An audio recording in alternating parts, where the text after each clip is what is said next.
Without giving away, some of the tactics out there, the vast majority of these roving patrols would just be consensual encounters. Tonight, we are one-on-one with a Border Patrol agent at the center of these ongoing controversial immigration enforcement operations happening all across the Los Angeles area. Good evening, everyone. Welcome to West Coast Wrap. I'm Alex Savage. The president's mass deportation campaign shows no signs of slowing here in the West, with reports of ICE agents picking up 6 people from a Southern California bus stop just today. And a video circulating on social media is now prompting protest. It shows a U.S. citizen being detained following a confrontation with federal authorities.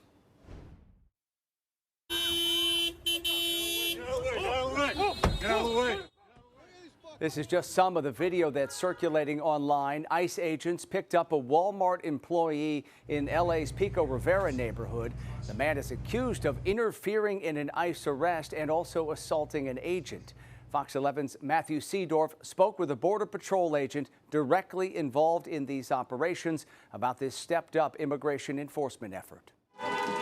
Anti-ICE protest and tension boiling over across LA, fueled by recent immigration enforcement operations outside businesses and a swap meet. We'll go anywhere that our intelligence and our experience takes us. Border Patrol Assistant Chief David Kim Tuesday speaking exclusively with Fox 11. It is a little bit out of the ordinary to see Border Patrol here in Los Angeles. He and his team here working with ICE following President Trump's order to expand deportation efforts across the country. We're here in Los Angeles, deep in the heart of sanctuary territory, and it is a lot more difficult to make these arrests. This the scene Tuesday in Pico Rivera as Border Patrol apprehended non-U.S. citizens outside a Walmart. He was trying to help.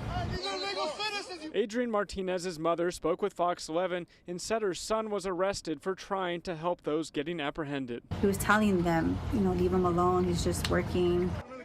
The narrative right now is just a U.S. citizen was arrested for no reason, but that subject punched 2 agents. In recent weeks, Fox 11 has reported on several deportation raids outside LA area car washes, workplaces, and Home Depots. We don't have support from some of the state legislators here.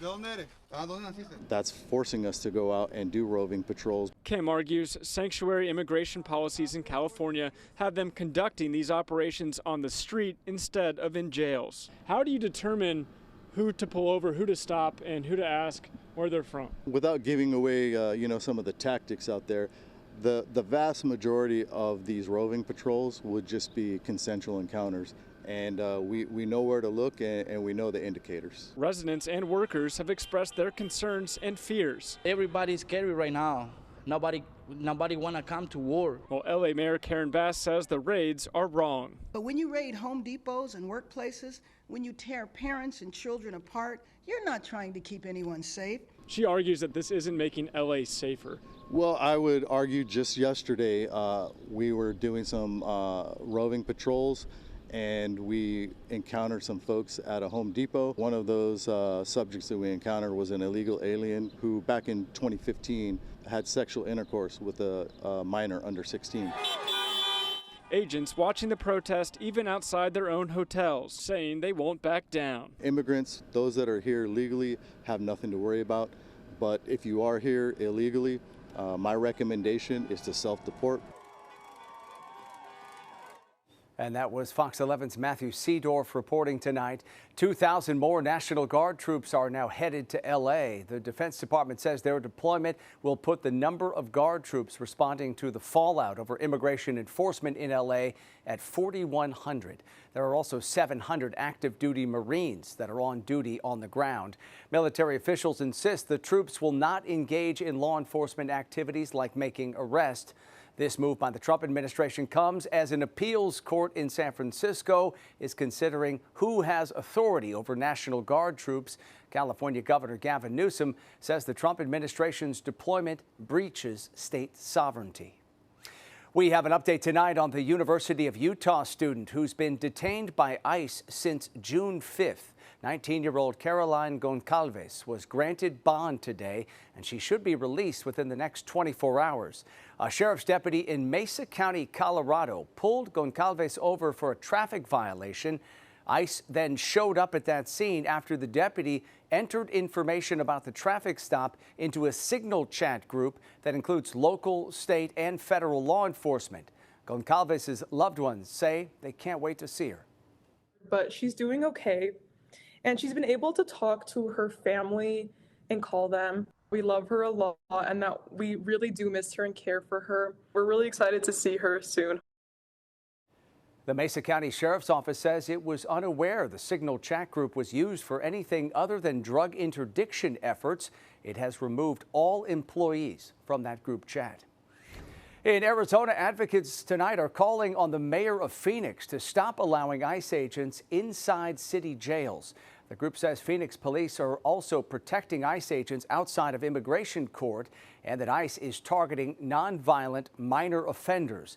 The group submitted a citizen petition to the city council last night. They want police officers to report any attempt they make to contact ICE during a stop, to implement cite and release practices over arrests, and to end traffic stops that have been used as a pretext for searches and seizures. They're members of the community that have been here for a very long time. When they are stopped and detained by police, we're seeing that they're being handed over to ICE and families are being separated. The city of Phoenix is recommending council deny the petition, saying that its policy changes differ from recent city council direction and it creates potential conflicts with state law. And you can find extensive coverage on the country's ongoing immigration debate up at our website. That's westcoastwrap.com. Our online coverage there does include a look at how the Trump administration wants to alter the way foreigners applying for student visas use social media.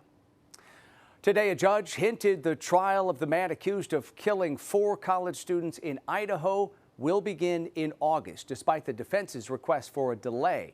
As Fox's Kennedy Hayes reports tonight, Brian Koberger's attorneys showed up in court with several concerns, including media leaks about the case. Judge Stephen Hippler has not made a final decision yet, but says the trial will still likely start on August 11th. Today's hearing lasted only about 30 minutes, with both sides weighing in on both the schedule and the impact of media coverage. Continuance is necessary to protect his due process rights, his rights to a fair trial, his rights to effective assistance of counsel, rights to confrontation, Mr. Koberger's right to present a full defense, and if it should come to it, a fair sentencing hearing and to be free of cruel and unusual punishment. A scorched the earth investigation is not what's required, and on the record before the court should exercise its discretion to deny the motion. The defense says they need more time to review evidence and look into family history, information they say could help him avoid the death penalty. They also pointed to a Dateline NBC episode they claim violated the judge's gag order and could taint the jury pool. The state pushed back, arguing a fair jury can be seated even with the media attention. Koberger, wearing a white shirt, looked more expressive than usual in court. He's accused of stabbing 4 students to death in November of 2022 and could face the death penalty if convicted. There was also a closed hearing today on a sealed defense motion involving a possible alternative suspect. The judge hasn't ruled on that motion or whether the trial date will change. Jury selection is still scheduled to start July 30th. 12 jurors and 8 alternates will be seated. In Boise, Idaho, Kennedy Hayes, Fox News. Coming up tonight here on West Coast Wrap, a blockbuster sale in the works that is shaking up the sports world, how much the Lakers are reportedly being sold for, and who's taking over the team. And in weather, here is our live camera in Phoenix. Another day with extreme heat, a current temperature of 110 degrees. We'll update the forecast coming up after the break. Also coming up tonight, powering rural communities here in the West. See how one project underway in Alaska could set an example for other places across the country. It appears to be the end of an era for the Los Angeles Lakers. ESPN reports the Buss family has agreed to sell majority ownership of the team for $10 billion in what would be the largest sale ever of a pro sports franchise. Back in 1980, the Lakers launched the Showtime era with rookie Magic Johnson winning their first NBA championship under owner Jerry Buss. It was his first of 10 rings. Buss's daughter Jeannie is the current owner. The Buss family is reportedly selling the Lakers to businessman Mark Walter, owner of the LA Dodgers. Well, the owner of the San Jose Earthquakes is looking to sell his share in the soccer club. John Fisher also owns the A's and has faced criticism from fans for moving the team out of Oakland. Now he wants to sell controlling interest in the Quakes, valued between $500 and $600 million. Fisher helped to revive the franchise in 2008 after the previous franchise of the Earthquakes moved to Houston. One expert says a sale could provide another boost. Have been part of professional organizations that did not have the strongest of ownerships, and once they changed ownerships, it was almost as though it was a breath of fresh air that was breathed throughout the organization. Fisher has hired Moelis & Company to spearhead the sale. Experts say the motivating factor here could be Fisher's need to use funds to build the A's new home in Las Vegas. We have an update tonight on last month's plane crash that killed 6 people in Southern California. NTSB investigators say runway lights that would have helped to guide a small jet into a San Diego airport had not been working since 2022. Repairs to those lights had been delayed while waiting for an environmental study. The Cessna aircraft crashed into a neighborhood during foggy weather, killing all 6 people on board. 8 people on the ground were also injured. The official cause of that crash won't be determined until the NTSB submits a final report sometime next year. In Washington state, an investigation is underway after a police pursuit ended with a deadly crash. This all began in Edmonds when Washington State Patrol tried to stop a Mini Cooper carrying 5 people. Troopers say when the driver didn't stop, they pursued it, but then eventually gave up. Then a short time later, the Snohomish County Sheriff's Office began pursuing that same car, which ultimately crashed into the water at the Edmonds Ferry Terminal dock and sank. 2 people died and 3 others had serious injuries in that crash. Well, 2 large wildfires burning in New Mexico are being picked up by NOAA satellites. The buck and trout fires have burned more than 90,000 acres combined just southwest of Albuquerque. These fires are about 30 miles apart, burning in the area of the Gila National Forest. There is no containment on the trout fire tonight. It's burned roughly 36,000 acres of brush since it began last week. Some people in small communities along Highways 35 and 152 are being told to evacuate, and the cause of that fire is under investigation tonight.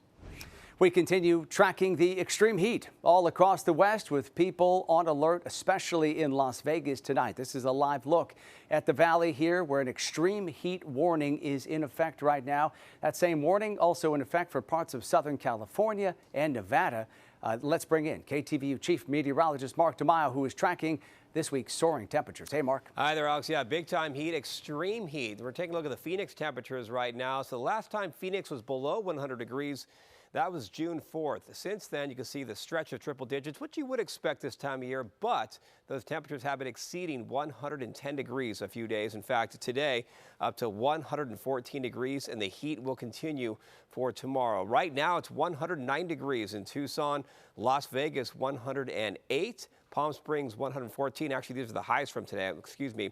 Sacramento up in Northern California 101 degrees, and Redding 104. So heating up across parts of California as well. As far as the extreme heat warning out toward Arizona, it's in place through Friday, but there's still a hot forecast that will continue into the weekend. As we show you a heat advisory for parts of Southern California, it's in place for a few more minutes until 8 o'clock this evening for the inland portions of Southern California. This was the scene today in Phoenix. You can see all the sunshine. Hard to pick up the heat, but we're showing it to you. 114 degrees. In San Francisco, you can see looking out toward the coastline, out toward Ocean Beach, a pleasant, a mild 69 degrees. And in Seattle, temperatures only in the upper 60s as well. Actually, a little bit of some measurable rainfall, 0.01 over the past 24 hours. Here's a look at the current temperatures. Las Vegas, 108 degrees currently. Reno checking in 90, and Seattle right now in the mid-60s. As we check out the satellite, you can see some of the low clouds and fog near the coastline of Southern California. And up in the Pacific Northwest, we're showing you those clouds kind of moving on in and moving on out. And then as you can pick out toward Denver, not a lot of thunderstorms to show you. In fact, they have a hot pattern setting up over the next couple days, and temperatures could be approaching 100 degrees. So here's the setup for tomorrow. A mild forecast up in Seattle, San Francisco. We're talking about some stronger winds that could increase the fire danger. A warm weather pattern in Southern California. That heat warning continues, and the hot weather builds into the Denver area. As far as the cloud forecast for tomorrow, we're showing you this. Some clouds up in Seattle, or maybe a sun-cloud mix, and that's just about it. We're kind of breaking down the forecast for other cities across the West Coast. Olympia, 68 degrees. San Jose in the Bay Area, cooler than today, 72. Santa Clarita in Southern California, 89. There we go at the triple digits for Tucson. And Scottsdale, Arizona, 115 degrees. So here is the plan over the next few days. You can see the cooler conditions up to the north. San Francisco dealing with the wind over the next couple days, at least for Thursday, Friday, possibly into a Saturday. Still, look at that extremely hot, dangerous forecast for Phoenix, 116 degrees. And then we'll trim back on those temperatures. Actually, 10 degrees with some cooling into the weekend, but still a hot weather pattern into a Saturday. And then heating up in Denver as well. So, Alex, as you can see, a lot of heat to talk about on the West Coast maps. Yeah, today. Real hot stretch in front of us. Okay, Mark, thank you. Choppy trading session today ended with a mixed finish on Wall Street after the Federal Reserve released its decision not to lower interest rates. The Dow slipped by 44 points, the Nasdaq gained 25, and the S&P was essentially flat. The Trump administration has called on the Fed to drop rates in an effort to boost the economy. Today, the president ripped into Federal Reserve Chairman Jerome Powell, calling him a number of names, and said that he, as president, could do a better job as Fed chair. Am I allowed to appoint myself at the Fed? I do a much better job than these people. So anyway, we should be 2 points lower. It'd be nice to be 2.5 points lower. We'd be saving $800 billion, $700 billion. That's a lot of money, right? Thank you. For nothing. For absolutely nothing. Fed Chair Jerome Powell says the central bank is holding off from shifting interest rates due to concerns about potential spikes in inflation tied to the president's tariff policy. Despite elevated uncertainty, the economy is in a solid position. The unemployment rate remains low, and the labor market is at or near maximum employment. Inflation has come down a great deal, but has been running somewhat above our 2% longer-run objective. We believe that the current stance of monetary policy leaves us well positioned to respond in a timely way to potential economic developments. Powell was appointed by President Trump in 2017 during the first Trump administration. President Trump has delayed banning TikTok here in the U.S. for a third time. Users will now have 90 more days to use the app. The White House says President Trump plans to sign an executive order this week, putting off the sale or ban deadline. The law, which was supposed to go into effect back in January, would ban TikTok here in the U.S. unless it is sold to a U.S. buyer by its China-based parent company, ByteDance. TikTok has about 170 million users in the U.S., and U.S. leaders have raised concerns about China's potential ability to access Americans' information through the app. The question remains, though, about the algorithm, the access to data points, and if TikTok USA were compelled by owner ByteDance to give up information. Is that happening now? And could that potentially happen in the future, depending upon the architecture? This extension pushes the deadline from tomorrow to mid-September. TikTok has yet to announce a buyer. Sale negotiations stalled back in April after the White House's announcement of new tariffs on Chinese goods. A new report by the Wall Street Journal is warning people to think twice before trusting those unsubscribe options at the bottom of promotional emails. Fox's Lauren Simonetti has the details tonight on what to watch out for. Junk and spam email can multiply quickly, clogging up our inboxes. Many wind up hunting for the unsubscribe button, sometimes seen at the bottom of these messages. But a new report by the Wall Street Journal is warning people to think twice before clicking that option. What hackers are doing now is they're figuring out they may research you and find out that you have a subscription to something, or they may see some alignment where it makes sense that your cable provider is in your area as this name, and they'll send you a fake message and it'll say, oh, do you want to opt out of all these messages? Clicking unsubscribe tells scammers you're a real person who interacts with spam, and they'll start building a file on you in the hopes of eventually extorting money through social engineering or some other scam. Other links send you to a fake web page and can trick you into entering your login credentials. We're happy to do this. Enter your password to verify it's you. Never, ever do that. No. So this is the new scam. They're going after you. Cyber guy Kurt Knutson says, number one, don't click any unknown unsubscribe links. Use the mark as junk option in your email to report spam. Never enter your password to opt out of anything. and use antivirus protection that has an anti-spam filter in combination with your common sense smart habits. On your Android, iPhone, iPad, it should be on every device, and you're in business. That'll be the best way to defend against this garbage that's going out there that's going at us heavy. Cybersecurity software company DNS Filter says 1 in every 644 clicks on unsubscribe links leads users to potentially malicious websites. Lauren Simonetti, Fox Business. Coming up tonight here on West Coast Wrap, a new study suggests wildfires could help to slow global warming. Tonight, the West Coast research behind this theory. Also, a 13-year-old captures a rare sight on camera in Alaska, how strong winds knocked a cruise ship loose from its dock. New research from the University of Washington suggests wildfires in the far northern hemisphere could slow global warming by as much as 12%. They expect wildfires in that area will become more frequent, and they say aerosols in the smoke will reflect sunlight, cooling the atmosphere.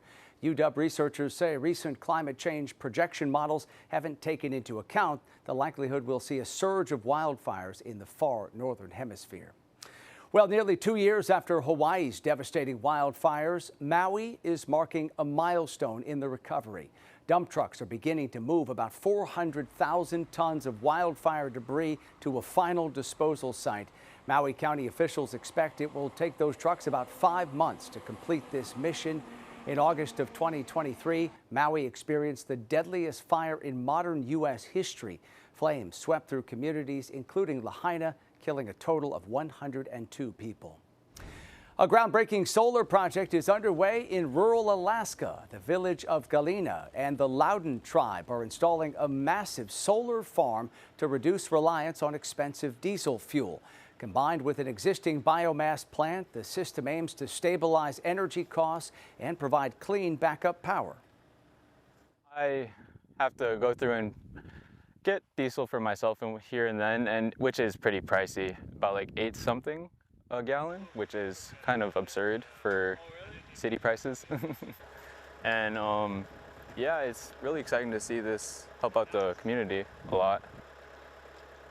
And the project is also creating a lot of local jobs. Finally, tonight, a cruise ship docked in Alaska was no match for Mother Nature. The Celebrity cruise ship broke free from its moorings on Monday when a sudden storm swept through Juneau. A 13-year-old boy who was on the dock watched the drama unfold and took this video. It shows the ship swaying in the water. The ship then broke away from the lines that were securing it to the dock. Thankfully, there were no injuries here and no damage to that ship. Just an incredible sight there for that teenager. That does it for West Coast Wrap tonight. We appreciate you watching. As always, we'll leave you with this beautiful shot of downtown San Francisco. Have a great night.